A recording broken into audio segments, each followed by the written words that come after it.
High বন্ধুরা, আজকে আমরা ঘুরতে ঘুরতে হঠাৎ চলে এসেছি লালু ভুলুদার দোকানের চর্বির ঘুগনি খেতে। মটনের চর্বি দিয়ে ঘুগনি করে, আর সেখানে গিয়ে দেখলাম প্রচুর লোকের লাইন। আর দেখছি ভুলুদা নাকি 4টে প্লেটে গরম গরম ঘুগনি বাড়ছে। তো আমরাও বললাম, ভুলুদা আমাদের জন্য বাড়ো। তো দেখলাম ওপরে চর্বি দিয়ে মটর দিয়ে ঘুগনি করেছে। ঘুগনিটা হেভি সুন্দর ছিল খেতে।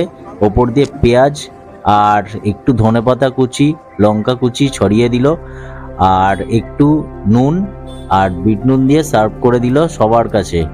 মাত্র 25 টাকা করে প্লেট।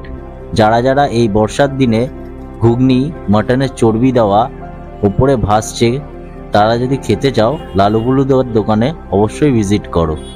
কুমারটুলি ঘাটের রেলগেটের সামনে এই দাদার দোকান আপনারা পেয়ে যাবেন। আর গুগল ম্যাপেও লালু ভুলুদার দোকান দিয়ে সার্চ করলেও আপনারা অনায়াসে